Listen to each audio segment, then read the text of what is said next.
ਵੀ ਕਿਹਾ ਸੀਗਾ ਹਰ ਸੈਟਰਡੇ ਤੁਹਾਡੇ ਰੂਬਰੂ ਹੋਇਆ ਕਰਾਂਗੇ, ਜਿਹੜੇ ਤੁਹਾਡੇ ਕੁਐਸਚਨਸ ਆ ਉਹਨਾਂ ਨੂੰ ਆਨਸਰ ਕਰਨ ਦੀ ਕੋਸ਼ਿਸ਼ ਕਰਿਆ ਕਰਾਂਗੇ ਤੇ ਪ੍ਰੋਪਰਟੀ ਮਾਰਕੀਟ ਦੇ ਵਿੱਚ ਕੀ ਚੱਲ ਰਿਹਾ ਉਹਦੀ ਜਿਹੜੀ ਖਬਰ ਆ ਤੁਹਾਡੇ ਸਾਹਮਣੇ ਲੈ ਕੇ ਆਇਆ ਕਰਾਂਗੇ। ਔਰ ਜੇ ਤੁਹਾਡੇ ਕੋਈ ਕੁਐਸਚਨਸ ਹੈ ਤੁਸੀਂ ਪਲੀਜ਼ YouTube ਤੇ ਲਾਈਵ ਆ ਕੇ ਮੇਰੇ ਕੋਲ ਪੁੱਛ ਸਕਦੇ ਹੋ।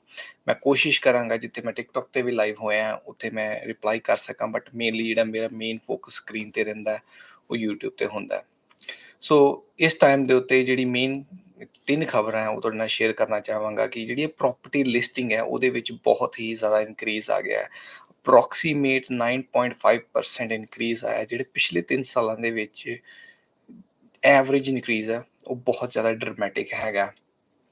ਸੋ ਇਸ ਚੀਜ਼ ਨੂੰ ਦੇਖਦੇ ਹੋਏ ਜਿਹੜੇ ਐਨਾਲਿਸਟ ਕਹਿ ਰਹੇ ਸੀਗੇ ਕਿ stock versus supply versus demand ਇਹ ਚੀਜ਼ਾਂ ਹੋਣਗੀਆਂ, ਉਹ ਚੇਂਜ ਹੋਣਗੀਆਂ। ਮਾਰਕੀਟ ਦੇ ਵਿੱਚ ਸਪਲਾਈ ਵੱਧ ਰਹੀ ਹੈ, ਡਿਮਾਂਡ ਘਟ ਰਹੀ ਹੈ।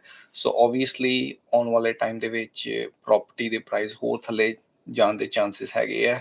ਬਾਕੀ ਜੋ ਮਰਜ਼ੀ ਕਹਿਣ, ਮੈਂ ਡਾਟਾ ਦੇ ਇਸ ਹਿਸਾਬ ਦੇ ਨਾਲ ਤੁਹਾਨੂੰ ਇਹ ਇਨਫੋਰਮੇਸ਼ਨ ਦੇ ਰਿਹਾ। ਸੋ ਇਹ ਚੀਜ਼ ਨੂੰ ਆਪਾਂ ਡਿਸਕਸ ਕਰਾਂਗੇ। ਔਰ ਦੂਸਰੀ ਜਿਹੜੀ ਮੇਨ ਖਬਰ ਹੈਗੀ ਹੈ ਉਹ ਇਹ ਹੈਗੀ ਹੈ ਕਿ ਅਪਰੋਕਸੀਮੇਟ 35% ਡਿਕਰੀਜ਼ ਹੋ ਗਿਆ ਜਿਹੜੇ ਨਿਊ ਬਿਲਡਿੰਗ ਕੌਂਟਰੈਕਟਸ ਬਣਨੇ ਆ। ਔਰ ਉਹਨਾਂ ਦਾ ਜਿਹੜਾ ਮੇਨ ਕਾਰਨ ਇਹ ਨਹੀਂ ਹੈ ਕਿ ਕਾਊਂਸਲ ਸਲੋ ਹੈ ਜਾਂ ਹੋਰ ਕੋਈ ਪ੍ਰੋਬਲਮਸ ਆ ਰਹੀ ਹੈ। ਮੇਨ ਕਾਰਨ ਇਹੀ ਹੈ ਕਿ ਐਪਲੀਕੇਸ਼ਨਸ ਨਹੀਂ ਪੈ ਰਹੀਆਂ, ਜਿਹਦਾ ਮਤਲਬ ਕਿ ਲੋਕ ਨਵੇਂ ਘਰ ਬਣਾ ਨਹੀਂ ਰਹੇ। ਉਹਦੇ ਵਿੱਚ ਜਿਹੜਾ ਮੇਨ ਫੀਅਰ ਫੈਕਟਰ ਰਿਸਰਚ ਦੇ ਆਏ ਆ ਉਹ ਹੈ ਕਿ ਟਰਸਟ ਫੈਕਟਰ ਖਤਮ ਹੋ ਰਿਹਾ ਹੈ। ਲੋਕ ਨਵੇਂ ਘਰ ਬਣਾਉਣਾ ਨਹੀਂ ਚਾਹੁੰਦੇ। ਬਿਲਡਰਸ ਜਿਹੜੇ ਆ ਬਹੁਤ ਜ਼ਿਆਦਾ ਬੈਂਕਰਪਟ ਹੋ ਰਹੇ ਆ। ਉਹ ਜਿਹੜੇ ਮਾਰਕੀਟ ਦੇ ਵਿੱਚ ਹੈਗੇ ਆ ਉਹ ਕਾਫੀ ਡੋਜੀ ਹੈ। ਉਹ ਆਪਣੀ ਕਾਸਟ ਕਟਿੰਗ ਕਰਕੇ ਵੈਰੀ ਲੋ ਕੁਆਲਿਟੀ ਘਰ ਬਣਾ ਰਹੇ ਨੇ। ਔਰ ਜਿਹੜੀ ਤੀਸਰੀ ਖਬਰ ਹੈ ਉਹ ਇਹ ਹੈ ਕਿ ਇਸ ਟਾਈਮ ਦੇ ਉੱਤੇ ਲੈਂਡ ਸੇਲ ਬਹੁਤ ਜ਼ਿਆਦਾ ਲੱਗੀ ਹੋਈ ਹੈ। ਔਰ ਪਿਛਲੇ ਟਾਈਮ ਦੇ ਉੱਤੇ ਨੋਮੀਨੇਸ਼ਨਸ ਐਂਡ ਜਿਹੜੀ ਪਾ ਕੇ ਲੋਕ ਲੈਂਡ ਕੱਢਦੇ ਸੀਗੇ ਉਹ ਇਸ ਟਾਈਮ ਤੇ ਕਾਫੀ ਫਸ ਚੁੱਕੇ ਹੋਏ ਆ। ਕੁਝ ਲੋਕ ਲੈਂਡ ਨੂੰ ਨੈਗੇਟਿਵ 'ਚ ਵੀ ਵੇਚ ਰਹੇ ਆ ਜਾਂ ਨਿਕਲਣਾ ਚਾਹੁੰਦੇ ਆ ਕੰਟੈਕਟ 'ਚੋਂ। ਸੋ ਇਹ ਚੀਜ਼ਾਂ ਨੂੰ ਅਸੀਂ ਡਿਸਕਸ ਕਰਾਂਗੇ ਕਿ ਜੇ ਤੁਸੀਂ ਇਸ ਸਿਚੁਏਸ਼ਨ 'ਚ ਹੋ ਤੁਸੀਂ ਕਿੱਦਾਂ ਨਿਕਲ ਸਕਦੇ ਹੋ ਔਰ ਆਉਣ ਵਾਲੇ ਟਾਈਮ ਦੇ ਵਿੱਚ ਤੁਹਾਡੇ ਲਈ ਕੀ ਬੈਟਰ ਰਹੇਗਾ, ਤੁਸੀਂ ਇਸ ਚੀਜ਼ ਨੂੰ ਕਿੱਦਾਂ ਮਿਟੀਗੇਟ ਕਰ ਸਕਦੇ ਹੋ। ਸੋ ਜੇ ਤੁਹਾਡਾ ਕੋਈ ਕੁਐਸਚਨ ਹੈ ਉਹ ਡੈਫੀਨੇਟਲੀ ਮੈਂ ਆਨਸਰ ਕਰਾਂਗਾ।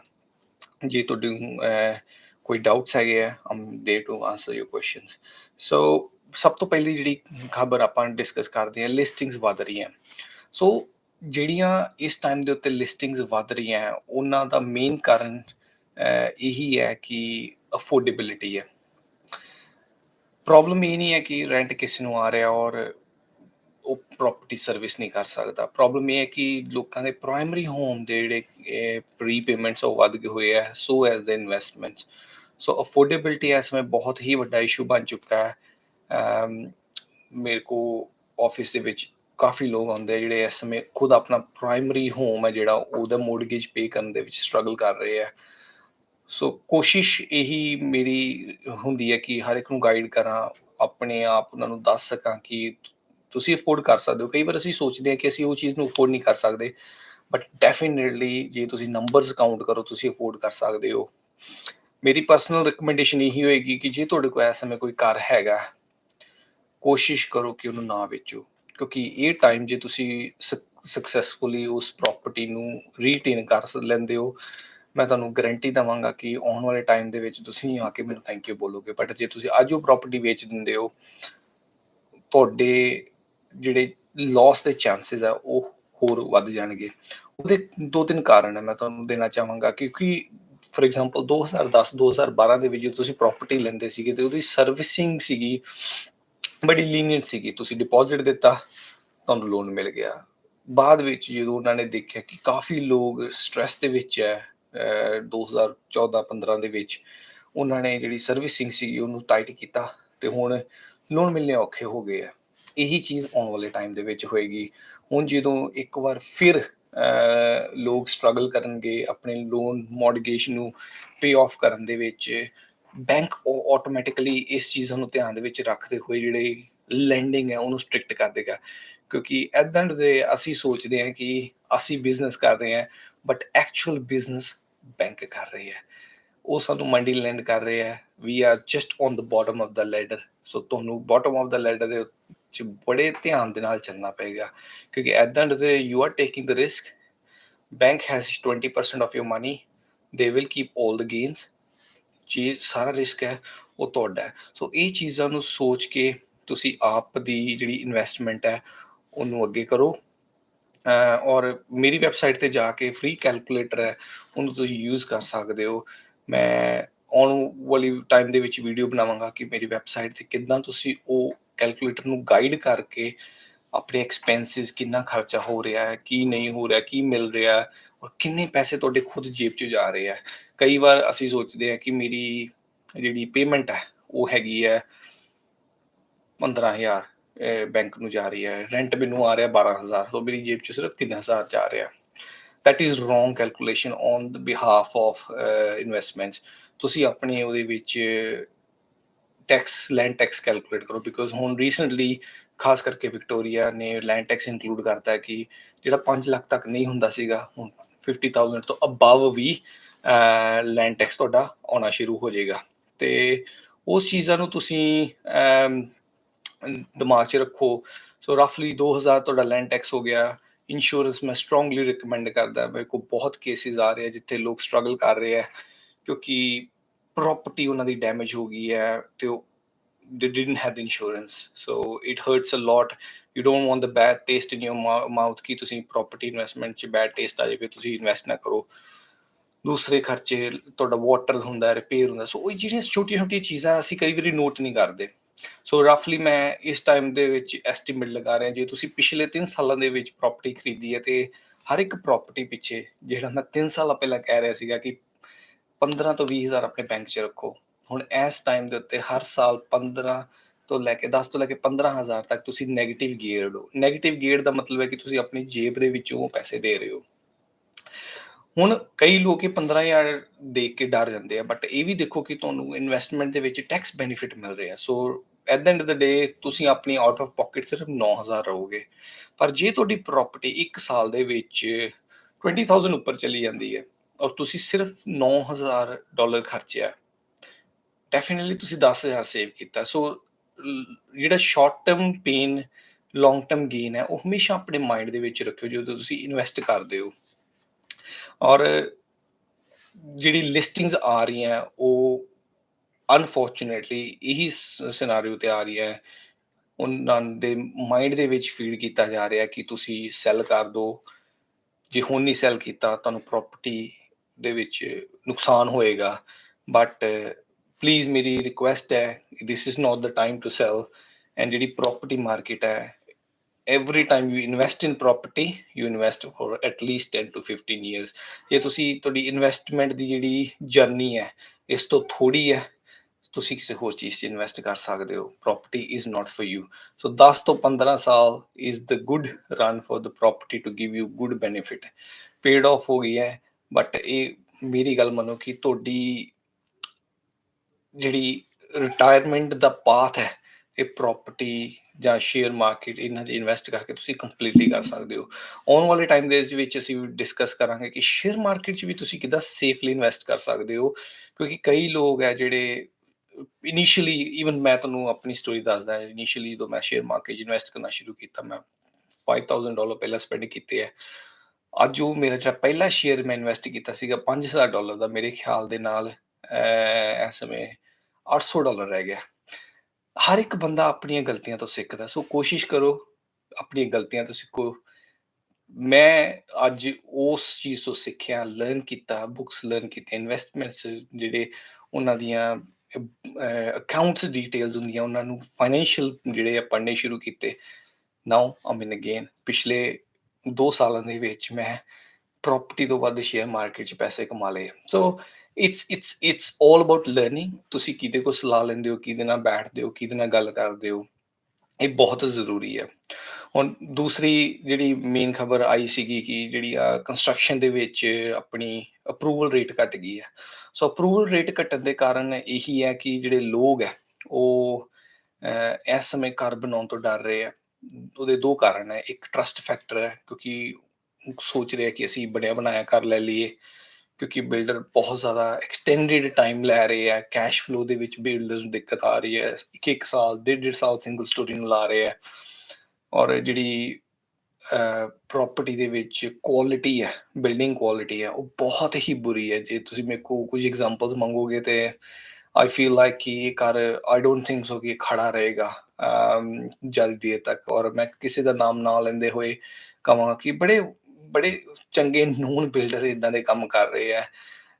ਫॉर एग्जांपल ਤੁਹਾਨੂੰ ਮੈਂ ਦੱਸਾਂਗਾ, ਇੱਕ ਪ੍ਰੋਪਰਟੀ ਮੈਂ ਗਿਆ, ਉਹਦੇ ਵਿੱਚ ਸਟੇਅਰ ਲਾਈਟਸ ਲਾਉਣੀਆਂ ਭੁੱਲ ਗਏ।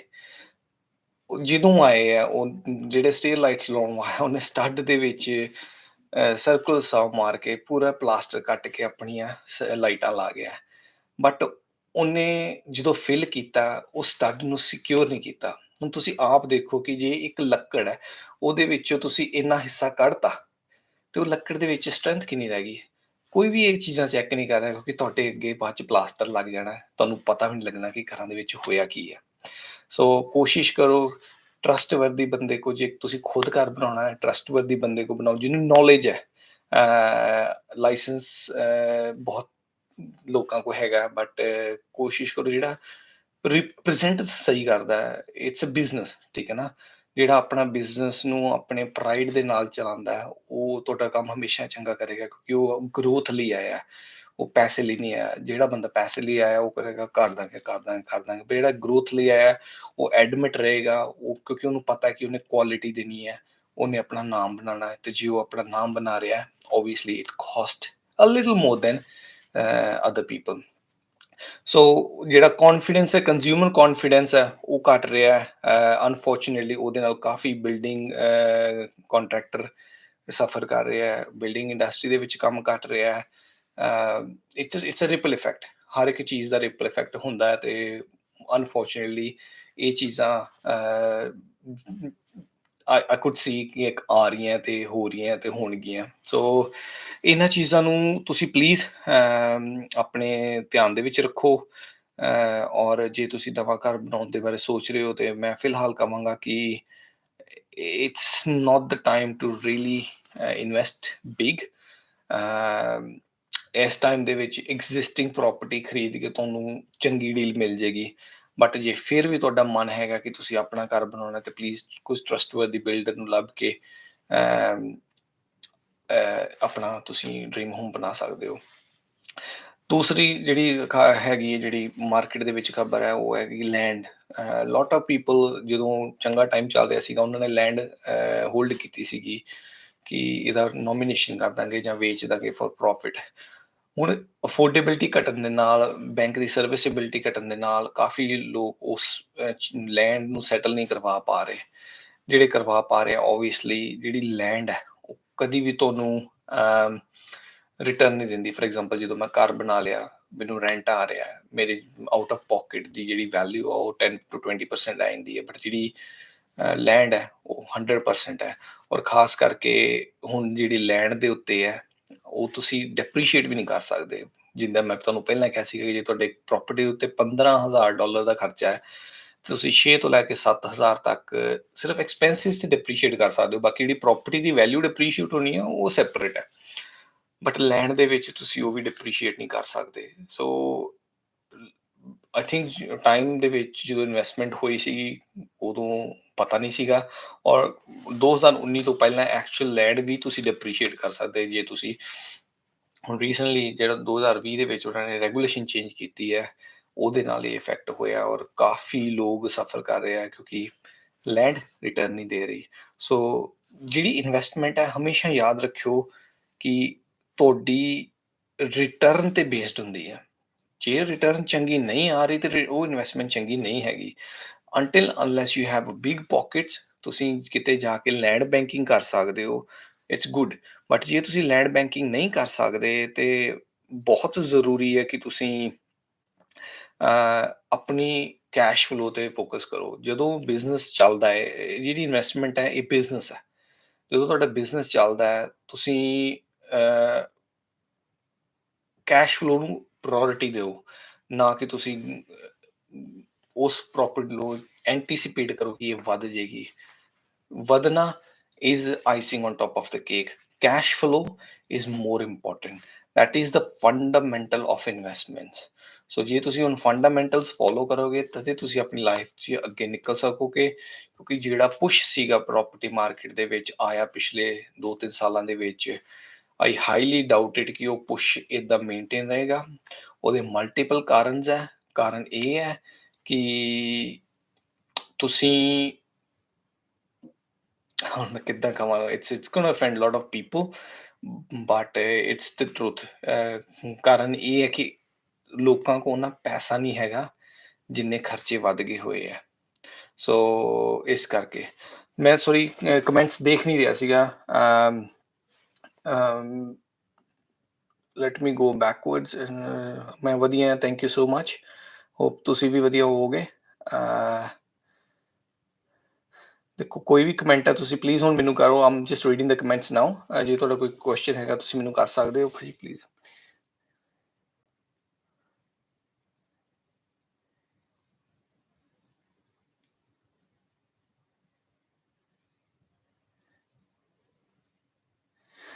ਪੁਰਾਣੀ ਸਟੋਰੀ ਪਾਇਆ ਕਰੋ, ਬਹੁਤ ਨਾਈਸ ਹੁੰਦੀਆਂ ਨੇ।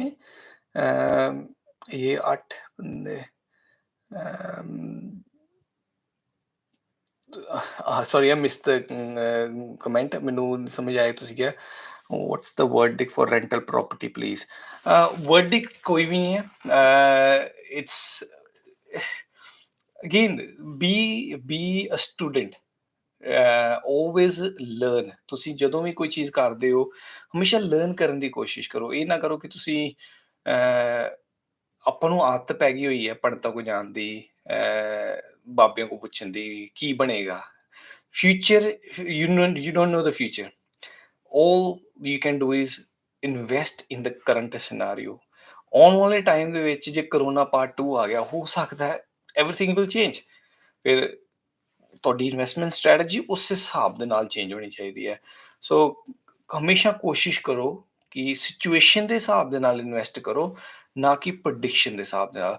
Prediction is always a gambling. ਮੈਂ ਪ੍ਰੈਡਿਕਸ਼ਨ ਨਹੀਂ ਕਰਦਾ, ਮੈਂ ਸਿਚੁਏਸ਼ਨ ਦੇ ਹਿਸਾਬ ਦੇ ਨਾਲ। ਹੁਣ ਕਰੰਟ ਸਿਚੁਏਸ਼ਨ ਜਿਹੜਾ ਤੁਹਾਡਾ ਕੁਐਸਚਨ ਹੈ ਉਹਦੇ ਹਿਸਾਬ ਦੇ ਨਾਲ ਹੈ ਕਿ rental property still is a good investment, because ਇਸ ਕੰਟਰੀ ਦੇ ਵਿੱਚ ਓਨਰਸ਼ਿਪ ਖਤਮ ਹੋ ਰਹੀ ਹੈ। ਜਿੱਦਾਂ ਆਪਣੇ ਇੰਡੀਆ ਦੇ ਵਿੱਚ ਬਹੁਤ ਥੋੜੇ ਲੋਕ ਹੈ ਜਿਹੜੇ ਘਰ ਲੈਂਦੇ ਆ, ਮੋਸਟਲੀ ਵੇਟ ਹੀ ਕਰਦੇ ਆ ਕਿ ਆਪਣੇ ਮਾਤਾ ਪਿਤਾ ਕਦੋਂ ਸਵਰਗਾਂ 'ਚ ਜਾਣ ਤੇ ਅਸੀਂ ਉਹਨਾਂ ਦਾ ਘਰ ਆਪਣਾ ਸਵਰਗ ਬਣਾਈਏ। ਇਹ ਸੱਚ ਹੈ। ਸੋ ਇਸ ਕੰਟਰੀ ਦੇ ਵਿੱਚ ਵੀ ਉਹੀ ਚੀਜ਼ ਹੋ ਰਹੀ ਹੈ, ਕਿਉਂਕਿ ਅਫੋਰਡੇਬਿਲਟੀ ਘਟ ਰਹੀ ਹੈ। ਸੋ ਤੁਹਾਨੂੰ ਇਹ ਚੀਜ਼ਾਂ ਨੂੰ ਧਿਆਨ ਦੇਣਾ ਪਏਗਾ। Rental property is always good, but ਤੁਸੀਂ ਕਿਹੜੀ ਬ੍ਰੈਕਟ ਦੇ ਵਿੱਚ ਬਾਏ ਕਰ ਰਹੇ ਹੋ ਔਰ ਕਿੱਥੇ ਬਾਏ ਕਰ ਰਹੇ ਹੋ।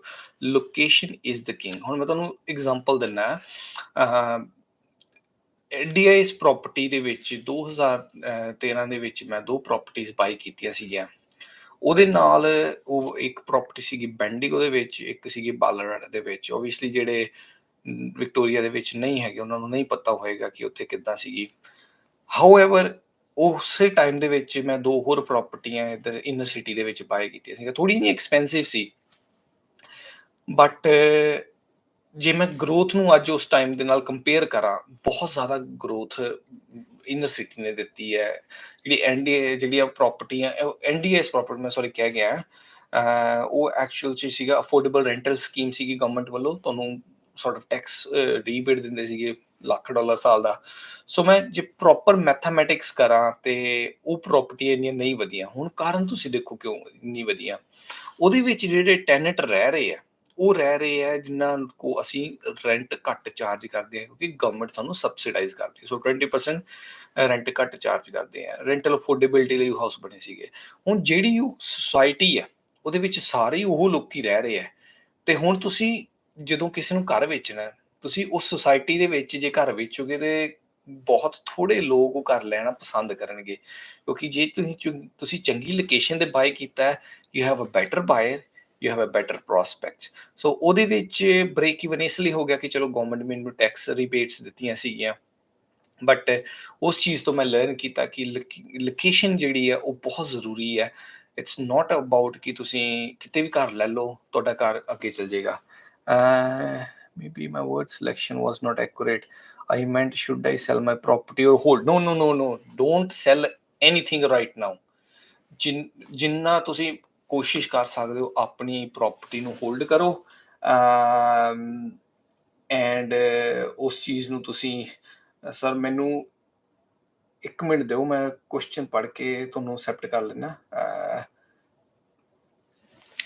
ਸੋ property please, as it's not a good time to sell your property. ਕੋਈ ਵੀ ਤੁਹਾਨੂੰ ਕੁਝ ਵੀ ਕਹਿ ਰਿਹਾ, doesn't matter, don't sell your property, hold on to it. it's a long term game, it's not a short term game, but again ਤੁਸੀਂ ਆਪਣੇ finances ਖੁਦ ਮੈਨੇਜ ਕਰਨੇ ਆ ਔਰ ਦੇਖਣੇ ਆ ਕਿ ਕਿੱਦਾਂ ਹੋ ਰਿਹਾ। are we heading recession? We are already in recession, so not sure where you are, which industry you're working, ask anyone around. We are already in recession. ਕੋਲਸ ਦੇ ਵਿੱਚ ਸੇਲਸ ਘਟ ਗਈਆਂ, ਰੀਟੇਲ ਦੇ ਵਿੱਚ ਉਹਨਾਂ ਨੇ ਸਟਾਫ ਨੂੰ, ਕੈਜੂਅਲ ਸਟਾਫ ਨੂੰ ਬੁਲਾਉਣਾ ਬੰਦ ਕਰਤਾ ਹੈ, ਟਰੱਕਿੰਗ ਇੰਡਸਟਰੀ ਸਲੋ ਹੋ ਗਈ ਹੈ, ਟੈਕਸੀ ਇੰਡਸਟਰੀ ਸਲੋ ਹੋ ਗਈ ਹੈ, ਰੈਸਟੋਰੈਂਟਸ ਕੁਆਇਟ ਹੈ, ਸਿਟੀਜ਼ ਕੁਆਇਟ ਹੈ। ਸੋ heading toward recession, we are already in recession. So make sure you keep your job safe, you work hard, and ਆਪਣੇ ਆਪ ਨੂੰ ਸਕਿੱਲ ਲਓ ਜਿਹੜੀ ਤੁਸੀਂ ਬੈਟਰ ਸੈਲ ਕਰ ਸਕਦੇ ਹੋ। ਭਾਜੀ ਤੁਸੀਂ ਸਟਾਕ ਮਾਰਕੀਟ ਵੀ ਕਰਦੇ ਹੋ? ਸਰ ਇਨਵੈਸਟਮੈਂਟ ਤੇ ਹਰ ਜਗ੍ਹਾ ਕਰਨੀ ਪੈਂਦੀ ਹੈ, ਬਟ ਮੇਰੀ ਜਿਹੜੀ ਸਟਾਕ ਮਾਰਕੀਟ ਦੀ ਇਨਵੈਸਟਮੈਂਟ ਹੈ ਉਹ ਬਹੁਤ ਹੀ ਸਿਕਿਉਰ ਵਾਲੀ ਹੈ। So I always invest in blue chip companies ਵਿਚ ਹੈਵ ਅ ਡਿਵੀਡੈਂਡ। ਸੋ ਉਹ ਚੀਜ਼ ਤੁਹਾਨੂੰ ਹਮੇਸ਼ਾ ਬੈਨੀਫਿਟ ਦਿੰਦੀ ਹੈ, ਤੁਹਾਨੂੰ ਸਟ੍ਰੈਸ ਨਹੀਂ ਹੁੰਦਾ। ਮੈਂ ਤੁਹਾਨੂੰ ਦੱਸ ਰਿਹਾ, ਜੇ ਤੁਸੀਂ ਕਿਸੇ ਹੋਰ ਕੰਪਨੀ 'ਚ ਕਰੋਗੇ ਨਾ, ਤੁਸੀਂ ਹਰ ਰੋਜ਼ ਚੈੱਕ ਕਰੋਗੇ ਤਾਂ ਤੁਹਾਡਾ BP ਵਧੇਗਾ, ਤੁਹਾਨੂੰ ਬਿਮਾਰੀਆਂ ਲੱਗਣਗੀਆਂ। So share market is if you don't have a time, invest in pro rata basis and invest in the blue chip companies which have a dividend. ਇਸ ਚੀਜ਼ ਦੀ ਨੌਲੇਜ ਨਹੀਂ ਹੈ, ਪਲੀਜ਼ ਸਰਚ ਕਰੋ। ਜੇ ਤੁਹਾਨੂੰ ਕੋਈ ਇਨਫੋਰਮੇਸ਼ਨ ਚਾਹੀਦੀ ਹੈ ਤੁਸੀਂ ਮੈਨੂੰ ਕੰਟੈਕਟ ਕਰ ਸਕਦੇ ਹੋ, ਬਟ normal companies ਦੇ ਵਿੱਚ I would not invest anymore. Paji, I have a property for sale in Craigieburn, 3,000 requirement, good investment, asking price 7,000. Okay. Sir ਦੇਖੋ 3,000 ਜਿਹੜਾ ਰੈਂਟ ਆ ਰਿਹਾ ਤੁਹਾਡਾ, ਪ੍ਰੋਪਰਟੀ 700,000 ਦੀ ਹੈ। ਤੁਸੀਂ ਆਪਣਾ ਫਾਈਨੈਂਸਿਸ ਕੈਲਕੂਲੇਟ ਕਰੋ ਕਿ ਜੇ ਤੁਸੀਂ I have a property for sale in Craigieburn, ਤੁਸੀਂ ਸੈਲ ਕਰ ਰਹੇ ਹੋ, ਤੁਸੀਂ ਬਾਏ ਕਰ ਰਹੇ ਹੋ, ਤੁਸੀਂ ਦੇਖ ਰਹੇ ਹੋ, ਇਹ ਕਲੀਅਰ ਕਰੋ। ਮੈਂ ਫਿਰ ਉਸ ਹਿਸਾਬ ਦੇ ਨਾਲ ਤੁਹਾਨੂੰ ਗਾਈਡ ਕਰਾਂਗਾ ਕਿ ਤੁਹਾਨੂੰ ਪ੍ਰੋਪਰਟੀ ਲੈਣੀ ਚਾਹੀਦੀ ਹੈ ਕਿ ਨਹੀਂ ਚਾਹੀਦੀ ਹੈ ਔਰ ਕਿੱਦਾਂ। Agreed, we already in recession, government don't want to announce recession at this stage. Yep, we are. ਉਹ ਵਿਕਰਮ ਭਾਜੀ ਸਤਿ ਸ਼੍ਰੀ ਅਕਾਲ, ਪੂਰਾ ਨਾਮ ਨਹੀਂ ਸੀਗਾ। Okay, I'm really keen about investing in stock market. I have no idea. That's correct. No idea is a very, very dangerous thing. ਜਿਹੜੀ ਵੀ ਤੁਸੀਂ profession 'ਚ ਹੋ, ਤੁਸੀਂ ਜਾ ਕੇ ਕਿਸੇ job ਵਾਲੇ ਨੂੰ ਕਹੋਗੇ I have no idea. Will they give a job to you? Will you be able to work? Will you be able to succeed? No. So idea, it comes with the study. Okay, study ਕਿੱਦਾਂ ਕਰਦੇ ਆ? ਸੋ ਜਿਹੜਾ stock market ਕਿੱਦਾਂ ਕੰਮ ਕਰਦੀ ਹੈ? Stock market ਕੰਮ ਕਰਦੀ ਹੈ, ਤੁਸੀਂ ਚਲੋ ਮੈਂ ਤੁਹਾਨੂੰ ਬੜੀ ਛੋਟੇ ਲੈਵਲ ਦੇ ਉੱਤੇ ਐਗਜ਼ਾਮਪਲ ਦਿੰਦਾ, ਜਿਹੜੀ ਮੈਂ ਖੁਦ ਲਰਨ ਕੀਤੀ ਹੈ, ਹੋਪਫੁਲ ਤੁਹਾਡੇ ਕੰਮ ਆਏਗੀ। ਮੇਰਾ ਇੱਕ ਰੈਸਟੋਰੈਂਟ ਹੈ, ਠੀਕ ਹੈ, ਉਹ ਰੈਸਟੋਰੈਂਟ $15,000 ਮਹੀਨੇ ਦੇ ਕਮਾ ਰਿਹਾ। ਮੈਂ ਤੁਹਾਨੂੰ ਕਹਿੰਦਾ ਭਾਜੀ ਤੁਸੀਂ ਸ਼ੇਅਰ ਲੈ ਲਓ, ਹਰ ਮਹੀਨੇ $1,000 ਤੁਹਾਡਾ, ਠੀਕ ਹੈ। ਉਹ ਤੁਸੀਂ ਸ਼ੇਅਰ ਲੈਂਦੇ ਹੋ ਕੰਪਨੀ ਦੇ, ਤੁਸੀਂ ਸ਼ੇਅਰ ਹੋਲਡਰ ਬਣ ਜਾਂਦੇ ਹੋ ਉਸ ਚੀਜ਼ ਦੇ ਵਿੱਚ, ਠੀਕ ਹੈ। ਜਦੋਂ ਡਿਵੀਡੈਂਡ ਆਉਂਦਾ, ਹੁਣ blue chip companies like BHP, NZ, Qantas, all these companies give you dividend. Dividend ਦਾ ਮਤਲਬ ਹੈ ਕਿ ਤੁਸੀਂ ਸ਼ੇਅਰ ਤੇ ਖਰੀਦ ਲਿਆ, ਉਸ ਤੋਂ ਬਾਅਦ ਜਿਹੜੀ ਕੰਪਨੀ ਦਾ ਪ੍ਰੋਫਿਟ ਹੋਇਆ ਉਹਦੇ ਵਿੱਚ ਜਿਹੜਾ ਡਿਵਾਈਡਡ ਪਾਰਟ ਹੋਏਗਾ ਉਹ ਵੀ ਤੁਹਾਨੂੰ ਮਿਲੇਗਾ। So it's not you are just having a share, ਤੁਹਾਨੂੰ ਉਹ ਡਿਵੀਡੈਂਡ ਵੀ ਆ ਰਿਹਾ। ਸੋ ਐਂਡ ਉਹ ਸੇਫ ਹੈ। ਹੁਣ ਅੱਜ ਇਸ ਟਾਈਮ ਦੇ ਉੱਤੇ ਜੇ ਕਾਮਨਵੈਲਥ ਬੈਂਕ ਬੰਦ ਹੋ ਜੇ, ਆਸਟ੍ਰੇਲੀਅਨ ਕੰਟਰੀ ਬੰਦ ਹੈ। ਸੋ ਇਹ ਚੀਜ਼ਾਂ ਬਹੁਤ ਹੀ ਜ਼ਿਆਦਾ ਮੈਟਰ ਕਰਦੀਆਂ ਕਿ ਤੁਸੀਂ ਕਾਮਨਵੈਲਥ, ਫॉर ਐਗਜ਼ਾਮਪਲ ਜਿਹੜੀ ਬਲੂ ਚਿਪ ਕੰਪਨੀ ਹੈ ਉਹ ਜਿਹੜੀ ਆਸਟ੍ਰੇਲੀਆ ਦੀ GDP ਉਹਨੂੰ ਇਫੈਕਟ ਕਰਦੇ ਆ। ਸੋ ਇਹ ਸੇਫ ਇਨਵੈਸਟਮੈਂਟ ਹੈ। ਜੇ ਤੁਸੀਂ ਜੌਬ ਕਰਦੇ ਹੋ, ਤੁਸੀਂ ਸਟ੍ਰੈਸ ਨਹੀਂ ਲੈਣਾ ਚਾਹੁੰਦੇ, ਆਈ ਵਿਲ ਸਟਰੋਂਗਲੀ ਰਿਕਮੈਂਡ ਕਿ ਤੁਸੀਂ ਸੇਫ ਇਨਵੈਸਟਮੈਂਟਸ ਵੱਲ ਜਾਓ। ਤੁਸੀਂ ਮੈਨੂੰ ਵੈਬਸਾਈਟ ਤੇ ਜਾ ਕੇ ਤੁਸੀਂ ਅਪਾਇੰਟਮੈਂਟ ਬੁੱਕ ਕਰ ਸਕਦੇ ਹੋ। there is a button where you can actually book an appointment. It comes with a time and ਆਪਾਂ ਜ਼ਰੂਰ ਗੱਲਬਾਤ ਕਰਾਂਗੇ। ਅ, ਭਾਜੀ ਸੇਲ ਕਰਨਾ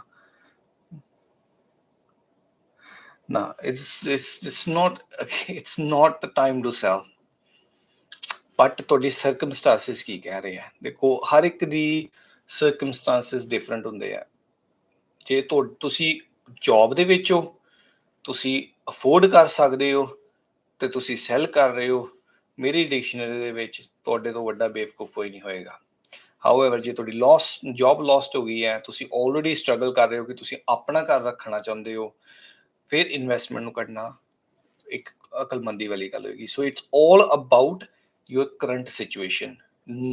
ਜੇ ਤੁਸੀਂ ਟਾਈਮ ਦੀ ਗੱਲ ਕਰੋ, very very bad time to sell the property. 2 ਸਾਲ ਵੇਟ ਕਰੋ, your gains will come up and you will be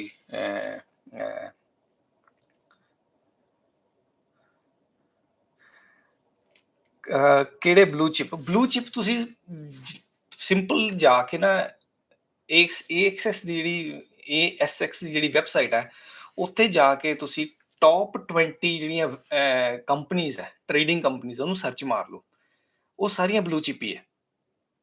ਔਰ ਉਸ ਤੋਂ ਬਾਅਦ ਉਹਨੂੰ ਫਿਲਟਰ ਕਰਕੇ ਤੁਸੀਂ ਦੇਖੋ ਕਿਹੜੀ ਕੰਪਨੀ ਡਿਵੀਡੈਂਡ ਪ੍ਰੋਵਾਈਡ ਕਰਦੀ ਹੈ, ਤੁਹਾਨੂੰ ਆਪਣੇ ਆਪ ਆਨਸਰ ਮਿਲ ਜਾਏਗਾ।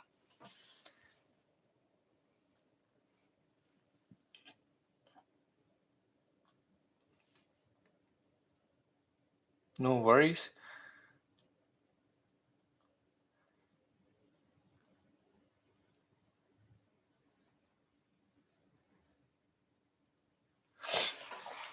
ਸੋ ਕੋਸ਼ਿਸ਼ ਕਰੋ ਕਿ ਸਭ ਤੋਂ ਪਹਿਲਾਂ ਹੈ ਕਿ ਆਪਣਾ ਧਿਆਨ ਰੱਖੋ। ਪੈਸਾ, ਚੀਜ਼ਾਂ ਇਹ ਬਣਦੀਆਂ ਰਹਿੰਦੀਆਂ, ਆਉਂਦੀਆਂ ਜਾਂਦੀਆਂ ਰਹਿੰਦੀਆਂ। ਇਹ ਮੈਂ ਇਸ ਟਾਈਮ ਤੇ ਜਦੋਂ ਲੋਕਾਂ ਨਾਲ ਗੱਲ ਕਰਦਾ, ਦੇ all worried about the material possession। ਉਹਨਾਂ ਨੂੰ ਇਹ ਨਹੀਂ ਸਮਝ ਆ ਰਹੀ ਕਿ ਤੁਹਾਡਾ ਆਪਣਾ ਸਰੀਰ ਖਰਾਬ ਹੋ ਰਿਹਾ। ਘਰ ਬਚਾ ਲੋਗੇ, ਕਾਰ ਬਚਾ ਲੋਗੇ, ਜੇ ਤੁਹਾਡੇ ਪੱਲੇ ਕੁਛ ਨਹੀਂ ਰਿਹਾ ਕੀ ਕਰੋਗੇ? ਸੋ ਉਸ ਪ੍ਰਮਾਤਮਾ ਦਾ ਸ਼ੁਕਰ ਕਰੋ ਕਿ ਤੁਹਾਡੇ ਕੋਲ ਤੰਦਰੁਸਤੀ ਹੈ। ਔਰ ਮੈਂ ਗਰੰਟੀ ਦਿੰਦਾ ਕਿ ਜਦੋਂ ਤੁਸੀਂ ਤੰਦਰੁਸਤ ਨਹੀਂ ਹੁੰਦੇ, ਮੇਰੇ ਤੇ ਬੀਤ ਚੁੱਕੀ ਹੈ, ਤੁਹਾਡਾ ਕੁਛ ਵੀ ਕਰਨ ਨੂੰ ਜੀ ਨਹੀਂ ਕਰਦਾ। ਜਿੰਨਾ ਮਰਜ਼ੀ ਪੈਸਾ ਬੈਂਕ 'ਚ ਹੋਵੇ, ਉਹ ਮਿੱਟੀ ਲੱਗਦਾ। ਸੋ ਕੋਸ਼ਿਸ਼ ਕਰੋ ਆਪਣੇ ਆਪ ਨੂੰ ਖੁਸ਼ ਰੱਖਣ ਦੀ, ਇੱਕ ਦੂਜੇ ਦੀ ਮਦਦ ਕਰਨ ਦੀ, ਪਰਿਵਾਰ ਦੇ ਵਿੱਚ ਖੁਸ਼ੀਆਂ ਵਧਾਉਣ ਦੀ। ਕਿਉਂਕਿ ਜੇ ਤੁਸੀਂ ਆਪ ਨਹੀਂ ਖੁਸ਼ ਹੋ, ਤੇ ਗੁਰਬਾਣੀ 'ਚ ਲਿਖਿਆ ਘਰ ਸੁੱਖ ਵਸਿਆ ਬਾਹਰ ਸੁੱਖ ਪਾਇਆ। ਉਹ ਘਰ ਹੈਗਾ ਤੁਹਾਡੀ ਆਪਣੀ ਇੰਟਰਨਲ ਹੈਪੀਨੈਸ ਫਸਟ, ਠੀਕ ਹੈ ਨਾ। ਸੋ ਜੇ ਤੁਸੀਂ ਖੁਦ ਖੁਸ਼ ਰਹੋਗੇ ਤਾਂ ਬਾਹਰ ਤੁਹਾਨੂੰ ਖੁਸ਼ੀਆਂ ਮਿਲਣਗੀਆਂ। ਇੱਕ ਦੂਜੇ ਦਾ ਸਾਥ ਦਿਓ, ਇੱਕ ਦੂਜੇ ਦੇ ਨਾਲ ਵਧੋ। ਹਮੇਸ਼ਾ ਮੇਰੀ ਇੱਕ ਗੱਲ ਹੁੰਦੀ ਹੈ ਕਿ ਤੁਸੀਂ ਜਦੋਂ ਕੋਈ ਕੰਮ ਕਰਨਾ ਨਾ, ਅਸੀਂ ਲੋਕ ਸੋਚਦੇ ਹਾਂ ਯਾਰ ਮੈਂ ਕੰਮ ਕਰਨਾ, ਮੈਂ ਕਿਸੇ ਨੂੰ ਦੱਸਿਆ ਨਜ਼ਰ ਲੱਗ ਜੂਗੀ, ਇਹ ਉਹ। ਮੈਂ ਕਹਿੰਦਾ ਕਿ ਸਲਾਹ ਸਾਰਿਆਂ ਕੋਲ ਲਓ, ਐਦੰਡ ਦੇ ਉਹਦਾ ਵਿਚਾਰ ਕਰਕੇ ਆਪਣਾ ਡਿਸੀਜ਼ਨ ਲਓ। ਕਿਉਂਕਿ ਹਰ ਇੱਕ ਦਾ ਓਪੀਨੀਅਨ, ਜਿਹੜਾ ਮੇਰਾ ਓਪੀਨੀਅਨ ਹੈ, ਹੋ ਸਕਦਾ ਕਿਸੇ ਨੂੰ ਨਾ ਚੰਗਾ ਲੱਗਾ ਹੋਵੇ। ਮੈਂ ਨਹੀਂ ਕਹਿੰਦਾ ਕਿ ਸਿਰਫ ਮੇਰੇ ਓਪੀਨੀਅਨ ਦੇ ਨਾਲ ਹੀ ਪ੍ਰੋਫਿਟ 'ਚ ਰਹੋਗੇ ਤੁਸੀਂ। ਹੋ ਸਕਦਾ ਕਿਸੇ ਦਾ ਹੋਰ ਦਾ ਓਪੀਨੀਅਨ, ਪਰ ਸੁਣਨ 'ਚ ਕੀ ਜਾਂਦਾ। ਸੋ ਸੁਣੋ ਸਾਰਿਆਂ ਦੀ, ਔਰ ਆਪਣੀ ਸਿਚੁਏਸ਼ਨ ਦੇ ਹਿਸਾਬ ਦੇ ਨਾਲ ਉਹ ਡਿਸੀਜ਼ਨ ਲਓ। ਥੈਂਕ ਯੂ ਜੀ। ਆਮ ਹੋਪ ਕਿ ਇਹ ਜਿਹੜੀ ਇਹ ਕਨਵਰਸੇਸ਼ਨ ਆਪਾਂ ਕਰ ਰਹੇ ਹਾਂ ਤੁਹਾਡੀ ਹੈਲਪ ਕਰ ਰਹੀ ਹੈ। ਔਰ ਆਉਣ ਵਾਲੇ ਟਾਈਮ ਦੇ ਵਿੱਚ ਮੋਰ ਇਨਫੋਰਮੇਸ਼ਨ ਲੈ ਕੇ ਆਵਾਂਗਾ। ਔਰ ਕੋਸ਼ਿਸ਼ ਪਲੀਜ਼, ਮੈਂ ਤੁਹਾਨੂੰ ਜਿਹੜੇ ਵੀ ਲਾਈਵ ਆ ਉਹਨਾਂ ਨੂੰ ਰਿਕੁਐਸਟ ਕਰਾਂਗਾ, ਤੁਸੀਂ YouTube ਤੇ ਜਾ ਕੇ ਮੈਨੂੰ ਪਲੀਜ਼ ਫੋਲੋ ਕਰੋ। ਕਿਉਂਕਿ ਜਦੋਂ ਮੈਂ ਲਾਈਵ ਕਰਦਾ, ਟਿਕਟੋਕ ਤੇ ਲਾਈਵ ਹੋਣ ਦੀ ਇੱਕ ਇਹ ਦਿੱਕਤ ਬੜੀ ਹੈ, ਕਮੈਂਟਸ ਛੋਟੇ ਹੁੰਦੇ, ਮੈਨੂੰ ਅੱਗੇ ਹੋ ਕੇ ਪੜ੍ਹਨੇ ਪੈਂਦੇ ਹੈ। ਔਰ YouTube ਦੇ ਵਿੱਚ ਕਮੈਂਟ ਇੰਟਰੈਕਸ਼ਨ ਵੀ ਹੈ। ਆਉਣ ਵਾਲੇ ਟਾਈਮ ਦੇ ਵਿੱਚ ਮੈਂ ਵੀਡੀਓਜ਼ ਵੀ, ਜਿਹੜੀਆਂ ਆਡੀਓਜ਼ ਵੀ ਲਿਆ ਕਰਾਂਗਾ ਤਾਂ ਜੋ ਤੁਹਾਡੇ ਨਾਲ ਗੱਲ ਕਰ ਸਕਾਂ। ਸੋ ਆਮ ਵਰਕਿੰਗ ਔਨ ਦੈਟ। ਜਦੋਂ ਤੁਸੀਂ ਫੋਨ ਕਰ ਸਕਦੇ ਹੋ, ਮੇਰੇ ਨਾਲ ਗੱਲ ਕਰ ਸਕਦੇ ਹੋ। ਸੋ ਉਹ YouTube ਦੇ ਵਿੱਚ ਮੇਰੇ ਲਈ ਜ਼ਿਆਦਾ ਪੋਸੀਬਿਲਿਟੀਜ਼ ਵਧ ਜਾਂਦੀਆਂ ਕਿ ਮੈਂ ਤੁਹਾਨੂੰ ਬੈਟਰ ਇਨਫੋਰਮੇਸ਼ਨ ਦੇ ਸਕਾਂ, ਤੁਹਾਡੇ ਨਾਲ ਕਮਿਊਨੀਕੇਟ ਕਰ ਸਕਾਂ ਉਸ ਪਲੇਟਫਾਰਮ ਤੇ। ਸੋ ਉਮੀਦ ਕਰਦਾ ਕਿ ਜਿਹੜੀ ਅੱਜ ਇਨਫੋਰਮੇਸ਼ਨ ਦਿੱਤੀ ਹੈ ਉਹ ਤੁਹਾਡੇ ਕੰਮ ਆਏਗੀ। ਔਰ ਜਿਹੜਾ ਤੁਹਾਡਾ ਮਨ ਦੇ ਵਿੱਚ ਕਿਸੇ ਦੇ ਵੀ ਡਰ ਹੈ ਇਸ ਸਮੇਂ ਉਹ ਨਿਕਲੇਗਾ। ਮੇਰੀ ਕੋਸ਼ਿਸ਼ ਇਹੀ ਹੈ ਕਿ ਜਿਹੜੇ ਤੁਹਾਡੇ ਐਸੈਟਸ ਹੈ ਉਹ ਬਚੇ ਰਹਿਣ। ਮੈਨੂੰ ਉਹਦੇ ਵਿੱਚ ਕੁਛ ਨਹੀਂ ਮਿਲੇਗਾ। ਆਈ ਐਮ ਸ਼ੋਰ ਤੁਸੀਂ ਅੰਡਰਸਟੈਂਡ ਹੋ, ਜੇ ਤੁਹਾਡਾ ਘਰ ਤੁਹਾਡੇ ਕੋਲ ਰਹਿ ਜਾਏਗਾ ਤੇ ਮੇਰੀ ਬਸ ਇੰਨੀ ਖੁਸ਼ੀ ਹੈ ਕਿ ਮੈਂ ਕਿਸੇ ਦਾ ਨੁਕਸਾਨ ਨਹੀਂ ਹੋਣ ਦਿੱਤਾ। Otherwise I will not gain anything. Being in a building industry, ਜੇ ਮੈਂ ਤੁਹਾਡਾ ਘਰ ਸੈੱਲ ਕਰਵਾਵਾਂਗਾ ਸ਼ਾਇਦ ਮੈਨੂੰ ਪ੍ਰੋਫਿਟ ਮਿਲੇਗਾ, ਪਰ ਮੇਰੀ ਜਿਹੜਾ ਜ਼ਮੀਰ ਹੈ ਉਹ ਪਹਿਲਾਂ ਹੈ, ਪ੍ਰੋਫਿਟ ਉਹ ਬਾਅਦ 'ਚ ਹੈ। ਪਰਮਾਤਮਾ ਨੇ ਬਹੁਤ ਕੁਛ ਦਿੱਤਾ ਹੈ। ਮੇਰੀ ਕੋਸ਼ਿਸ਼ ਇਹੀ ਰਹਿੰਦੀ ਹੈ ਕਿ ਜਿਹੜੀ ਕਿਸੇ ਨੂੰ ਸਲਾਹ ਦੇਵਾਂ ਉਹ ਓਨੈਸਟ ਬੇਸਿਸ 'ਤੇ ਦੇਵਾਂ, ਤਾਂ ਜੋ ਜਦੋਂ ਟਾਈਮ ਆਏਗਾ ਸੈੱਲ ਕਰਨ ਦਾ ਔਰ ਮੈਂ ਤੁਹਾਨੂੰ ਕਹਾਂਗਾ ਸੈੱਲ, ਉਦੋਂ ਤੁਸੀਂ ਮੇਰੇ 'ਤੇ ਟਰੱਸਟ ਕਰੋ ਤੇ ਤੁਸੀਂ ਸੈੱਲ ਕਰੋ। ਕਿਉਂਕਿ ਉਦੋਂ ਮੈਨੂੰ ਪਤਾ ਹੈ ਕਿ ਜੇ ਮੈਂ ਸੈੱਲ ਕਹਿ ਤਾ ਤੁਹਾਡਾ ਫਾਇਦਾ ਹੀ ਹੋਏਗਾ, ਨੁਕਸਾਨ ਨਹੀਂ ਹੋਏਗਾ। ਥੈਂਕ ਯੂ ਭਾਜੀ।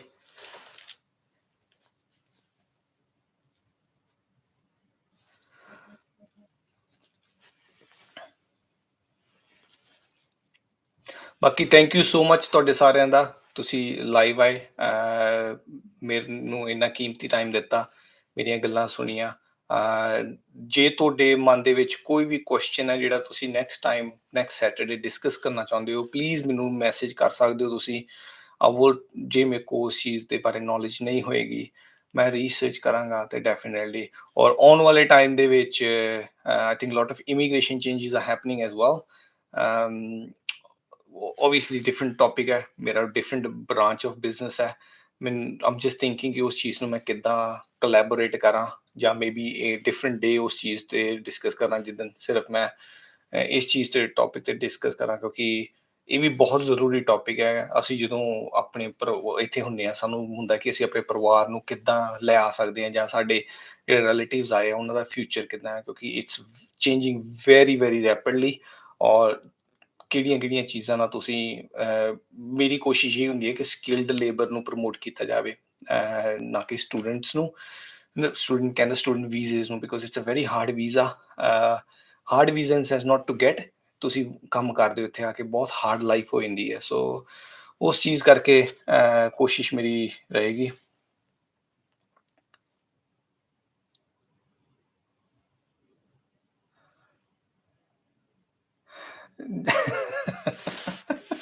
ਹਾਏ ਰੱਬਾ! ਜਾ ਉੱਬਰ ਚਲਾ ਜਾਗੇ, ਚਲੋ ਜਿੱਦਾਂ ਤੁਸੀਂ ਕਹੋ ਆਪਾਂ ਓਦਾਂ ਕਰ ਲਾਂਗੇ। ਦੇਖੋ ਸੱਚੇ ਪਾਤਸ਼ਾਹ। ਐਨੀਵੇਜ਼ ਬਹੁਤ ਬਹੁਤ ਮਿਹਰਬਾਨੀ ਬਾਈ ਜੀ, ਇੱਕ ਕਮੈਂਟ ਕਰਨ ਦਾ ਵੀ ਧੰਨਵਾਦ, ਤੁਸੀਂ ਮੇਰੇ ਮੂੰਹ ਤੇ ਹਾਸਾ ਲਿਆਤਾ। ਬਟ ਮੇਰੇ ਬਹੁਤ ਯਾਰ ਬੇਲੀ ਹੈ ਉਬਰ ਕਰਦੇ ਆ, it's a very hard job, ਏਦਾਂ ਮਜ਼ਾਕ ਨਹੀਂ ਕਰੀਦਾ ਹੁੰਦਾ। ਪਰਮਾਤਮਾ ਇਸ ਕੰਟਰੀ ਦੇ ਵਿੱਚ ਆ ਕੇ ਅਸੀਂ ਇਹੀ ਸਿੱਖਿਆ ਹੈ ਕਿ ਹਰ ਇੱਕ ਪੇਸ਼ੇ ਨੂੰ ਕਦਰ ਹੈ, ਹਰ ਇੱਕ ਇਨਸਾਨ ਨੂੰ ਕਦਰ ਹੈ। ਸੋ ਜੇ ਇਹੀ ਚੀਜ਼ਾਂ ਤੁਸੀਂ ਗਲਤ ਕਰੀ ਜਾਓਗੇ, ਆਬਜੈਕਟੀਫਾਈ ਕਰੀ ਜਾਓਗੇ ਜੌਬਸ ਨੂੰ ਕਿ ਉਬਰ ਕਰ, ਟੈਕਸੀ ਕਰ, ਇਹ ਕਰ ਉਹ ਕਰ, doesn't make sense. Grow up ਕਰੋ, ਤੁਸੀਂ ਪੜ੍ਹੇ ਲਿਖੇ ਹੋ, ਜੇ ਪੜ੍ਹੇ ਲਿਖੇ ਨਹੀਂ ਹੋ ਪੜ੍ਹੀ ਲਿਖੀ ਕੰਟਰੀ 'ਚ ਹੋ, ਠੀਕ ਹੈ ਨਾ, ਉਸੇ ਹਿਸਾਬ ਦੇ ਨਾਲ ਬਿਹੇਵ ਕਰੋ। ਇੱਦਾਂ ਦੇ ਕਮੈਂਟ ਕਰਕੇ ਕੀ ਮਿਲ ਜਾਏਗਾ ਤੁਹਾਨੂੰ, ਠੀਕ ਹੈ ਨਾ। ਸੋ ਚੰਗੀਆਂ ਗੱਲਾਂ ਕਰੋ ਤੇ ਹਾਂਜੀ ਡੈਫੀਨੇਟਲੀ। ਕੌਣ ਸਾ ਏਰੀਆ ਗੁੱਡ ਹੈ ਹੋਮ ਬਾਏ ਕਰਨੇ ਕਿਡਸ ਦੀ ਐਜੂਕੇਸ਼ਨ ਲਈ ਮੈਲਬਨ ਦੇ ਵਿੱਚ? ਹੁਣ ਇਹ ਵੀ ਬਹੁਤ ਸੋਹਣਾ ਕੁਐਸਚਨ ਹੈ। ਤੁਹਾਨੂੰ ਇੱਕ ਵੈਬਸਾਈਟ ਹੈ, ਗਵਰਨਮੈਂਟ ਵੈਬਸਾਈਟ ਹੈ, ਉਹਦੇ ਵਿੱਚ ਤੁਸੀਂ ਜਾ ਕੇ ਸਕੂਲਸ ਦੀ ਰੇਟਿੰਗ ਦੇਖ ਸਕਦੇ ਹੋ। ਐਂਡ ਇਹ ਚੀਜ਼ ਬਹੁਤ ਥੋੜੇ ਲੋਕਾਂ ਨੂੰ ਪਤਾ ਹੈ। ਤੁਸੀਂ ਜਾ ਕੇ ਦੇਖ ਸਕਦੇ ਹੋ ਕਿਹੜਾ ਸਕੂਲ ਨੰਬਰ 1 2 ਹੈ। ਔਰ ਜਦੋਂ ਤੁਸੀਂ ਨੰਬਰ 1 ਸਕੂਲ ਦੇਖੋਗੇ, ਆਈ ਥਿੰਕ ਨੰਬਰ 1 ਇਸ ਸਮੇਂ ਸਰਪਲ ਸਕੂਲ ਹੈ, ਜਿਹੜਾ ਟੈਂਪਲਸ ਟਾਊਨ ਦੇ ਵਿੱਚ ਹੈ, ਹਾਈਡਲਬਰਗ ਦੇ ਲਾਗੇ ਹੈਗਾ ਉਹ। ਤਾਂ ਉੱਥੇ ਪ੍ਰੋਪਰਟੀ ਦੀ ਸਟਾਰਟਿੰਗ ਪ੍ਰਾਈਸ ਹੀ 2 ਮਿਲੀਅਨ ਹੈ, and only for that purpose. So ਉਹਦੇ ਵਿੱਚ ਇੱਕ ਲੂਪ ਹੋਲ ਤੁਸੀਂ ਯੂਜ਼ ਕਰ ਸਕਦੇ ਹੋ। You can buy the property which you can afford in the area way you are, and rent property in that area. ਉਹਦੇ ਵਿੱਚ ਜਿਹੜੀ ਰੈਂਟ ਹੈ ਥੋੜਾ ਹੋਏਗਾ, ਤੁਸੀਂ ਆਪਣੇ ਬੱਚੇ ਨੂੰ ਚੰਗੇ ਸਕੂਲ 'ਚ ਪੜ੍ਹਾ ਸਕਦੇ ਹੋ ਜੇ ਤੁਸੀਂ ਪਬਲਿਕ ਐਜੂਕੇਸ਼ਨ ਦੇਣੀ ਹੈ, ਠੀਕ ਹੈ। ਜੇ ਤੁਸੀਂ ਪ੍ਰਾਈਵੇਟ ਕਰਨੀ ਹੈ ਤਾਂ ਵੈਰੀ ਥੋੜੇ ਜਿਹੇ ਹੀ ਸਕੂਲ ਹੈਗੇ ਆ ਵੈਸਟ ਜਾਂ ਈਸਟ ਦੀ ਸਾਈਡ ਦੇ ਵਿੱਚ ਜਿਹੜੇ ਚੰਗੇ ਹੈ, ਔਰ ਉਹਨਾਂ ਦਾ ਨਾਮ ਵੱਜਦਾ ਹੈ, ਠੀਕ ਹੈ ਨਾ। ਸੋ ਤੁਸੀਂ ਉਹ ਰਿਸਰਚ ਕਰ ਸਕਦੇ ਹੋ ਤੇ ਤੁਹਾਡੇ ਲਈ ਬੈਨੀਫਿਟ ਰਹੇਗਾ। ਸ਼ੋਰ ਡੈਫੀਨਿਟਲੀ ਸਟਾਕ ਮਾਰਕੀਟ ਦੇ ਨੈਕਸਟ ਟਾਈਮ ਔਰ ਖ਼ਾਸ ਕਰਕੇ ਜਦੋਂ ਮੇਰੀ ਕੋਸ਼ਿਸ਼ ਰਹੇਗੀ ਜੇ ਮੈਂ YouTube ਤੇ ਲਾਈਵ ਉਹ ਤੁਹਾਡੇ ਨਾਲ ਗੱਲਾਂ ਕਰ ਸਕਾਂਗਾ, ਉਹਦੇ ਨਾਲ ਹੋਰ ਬੈਟਰ ਕਮਿਊਨੀਕੇਸ਼ਨ ਹੋ ਜਾਏਗੀ।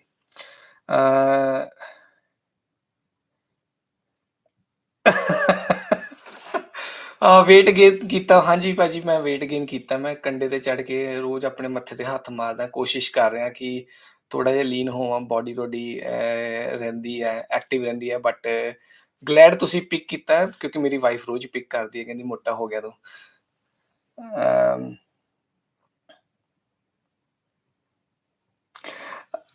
Bro, after the interest rate goes down, the property price go up. How you know the interest rate gonna go down? That's the question. So ਜਿਹੜੀ ਇਸ ਸਮੇਂ ਕੈਪੀਟਾ ਹੈ ਉਹ ਹੈਗੀ ਆ 4.10, ਜੇ ਮੈਕਸਿਮਮ ਥੱਲੇ ਆਏਗੀ ਉਹ ਆਏਗੀ 3.10 ਜਾਂ 3, ਜਿਹਦਾ ਮਤਲਬ ਇਹ ਹੈ ਕਿ ਇੰਟਰਸਟ ਰੇਟ ਸਿਰਫ 1% ਜਾਂ 1.5% ਕਰੰਟ ਇੰਟਰਸਟ ਰੇਟ ਤੋਂ ਘਟੇਗਾ। ਜੇ ਤੁਸੀਂ ਸੋਚ ਰਹੇ ਹੋ ਕਿ 2-2.5% ਜਿਹੜਾ ਕੋਵਿਡ ਦੇ ਟਾਈਮ ਤੇ ਸੀਗੇ ਉਹ ਵਾਪਸ ਚੱਲ ਜਾਏਗਾ, ਤੇ ਤੁਹਾਨੂੰ ਲੋੜ ਹੈ ਉੱਠਣ ਦੀ, ਕਿਉਂਕਿ ਤੁਹਾਡੀ ਨੀਂਦ ਖਤਮ ਹੋ ਚੁੱਕੀ ਹੋਈ ਹੈ। ਸੋ ਜਦੋਂ ਵੀ ਕੋਈ ਇਨਵੈਸਟਮੈਂਟ ਕਰਨੀ ਹੈ, ਇਹ ਸੋਚ ਕੇ ਕਰੋ। ਪ੍ਰੋਪਰਟੀ ਦੇ ਵਿੱਚ ਸਟੇਬਲ ਗਰੋਥ ਹੋਏਗੀ, ਜਿਹੜੀ ਇਨਫਲੇਸ਼ਨ ਦੇ ਨਾਲ ਹੁੰਦੀ ਹੈ, 3 ਤੋਂ ਲੈ ਕੇ 4-5%।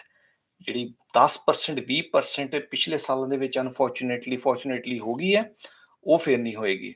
ਹੁਣ ਤੁਸੀਂ ਕਹੋਗੇ ਅਨਫੋਰਚੂਨੇਟਲੀ ਕਿਉਂ? ਅਨਫੋਰਚੂਨੇਟਲੀ ਮੈਂ ਇਸ ਲਈ ਕਹਿਣਾ ਪਿਆ ਹੈ ਕਿ ਸਾਡੇ ਬੱਚਿਆਂ ਦਾ ਭਵਿੱਖ ਖਤਰੇ 'ਚ ਹੈ।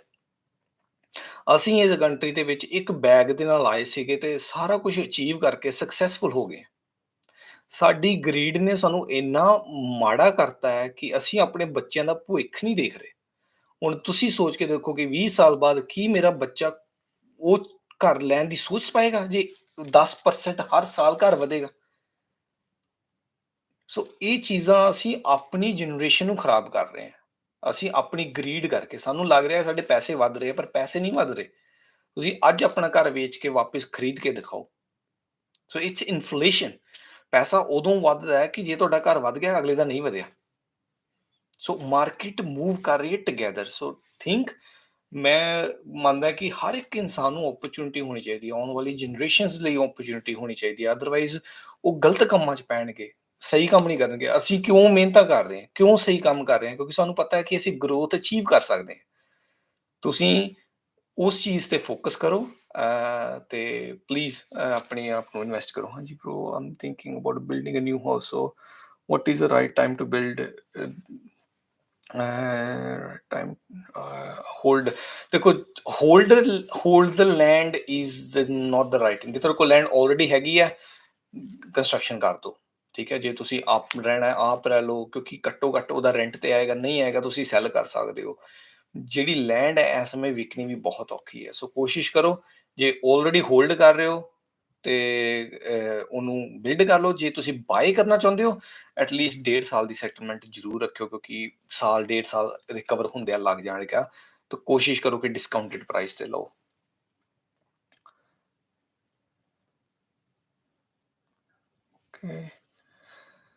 ਟਾਈਮ ਕਾਫੀ ਹੋ ਗਿਆ। Thank you so much again ਸਾਰਿਆਂ ਦਾ ਜਿਨ੍ਹਾਂ ਨੇ ਜੁਆਇਨ ਕੀਤਾ।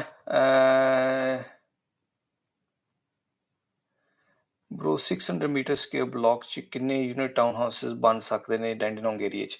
ਇਹ ਕਾਉਂਸਲ ਦਾ ਕੁਐਸਚਨ ਹੈ। ਇਟ ਡਿਪੈਂਡਸ ਕਿ ਤੁਹਾਡੀ ਲੋਕੇਸ਼ਨ ਕਿੱਥੇ ਹੈ।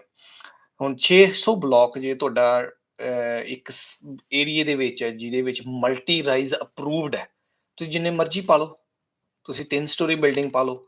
ਪਰ ਜੇ ਤੁਹਾਡਾ ਉਹ ਡੈਂਸਿਟੀ ਏਰੀਆ ਨਹੀਂ ਹੈ, ਤੇ ਫਿਰ ਤੁਸੀਂ 300 ਤੋਂ 300 ਕਰ ਸਕਦੇ ਹੋ, ਜਾਂ ਡਿਪੈਂਡ ਕਰਦਾ ਕਾਉਂਸਲ ਮਿਨੀਮਮ ਤੁਹਾਨੂੰ ਕਈ ਵਾਰੀ 180 ਜਾਂ 200 ਦੇ ਬਲਾਕ ਵੀ ਕੱਢ ਦਿੰਦੇ, ਫਿਰ ਤੁਸੀਂ 3 ਪਾ ਸਕਦੇ ਹੋ, ਮੋਸਟ ਲਾਈਕਲੀ 2। ਸੋ ਕਾਉਂਸਲ ਦੇ ਨਾਲ ਚੈੱਕ ਕਰੋ ਕਿ ਉਹ ਜਿਹੜਾ ਪਰਟੀਕੂਲਰ ਏਰੀਆ ਹੈ ਉਹਦੀ ਜ਼ੋਨਿੰਗ ਕੀ ਹੋਈ ਹੋਈ ਹੈ।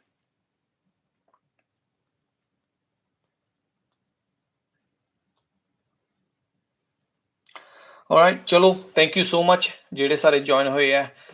ਮੈਂ ਉਮੀਦ ਕਰਦਾ ਕਿ ਤੁਸੀਂ ਮੈਨੂੰ ਜਾ ਕੇ YouTube ਤੇ ਫੋਲੋ ਕਰੋਗੇ, ਤੇ next time definitely I will try to get some calls. ਉਹਦੇ ਨਾਲ ਤੁਹਾਡੇ ਨਾਲ ਗੱਲਾਂ ਬਾਤਾਂ ਵੀ ਕਰਾਂਗੇ, ਤੁਹਾਡੇ ਜਿਹੜੇ ਕੁਐਸਚਨਸ ਹੈ ਉਹ ਸ਼ੇਅਰ ਕਰਾਂਗੇ, ਤੁਹਾਡੇ ਲਾਈਫ ਐਕਸਪੀਰੀਅੰਸ ਸ਼ੇਅਰ ਕਰਾਂਗੇ। ਓਨਾ ਮੈਨੂੰ ਵੀ ਤੁਹਾਡੇ ਤੋਂ ਸਿੱਖਣ ਨੂੰ ਕੁਛ ਮਿਲੇਗਾ, ਕਿਉਂਕਿ ਮੈਂ ਮੰਨਦਾ ਕਿ ਹਰ ਇੱਕ ਇਨਸਾਨ ਕੋ ਕੋਈ ਨਾ ਕੋਈ ਵੈਲਿਊਏਬਲ ਚੀਜ਼ ਹੁੰਦੀ ਹੈ ਜਿਹੜੀ ਤੁਸੀਂ ਸਿੱਖ ਸਕਦੇ ਹੋ। ਥੈਂਕ ਯੂ ਸੋ ਮਚ, ਤੇ ਉਮੀਦ ਕਰਦਾ ਕਿ ਆਪਾਂ ਅਗਲੇ ਹਫ਼ਤੇ ਫਿਰ ਮਿਲਾਂਗੇ।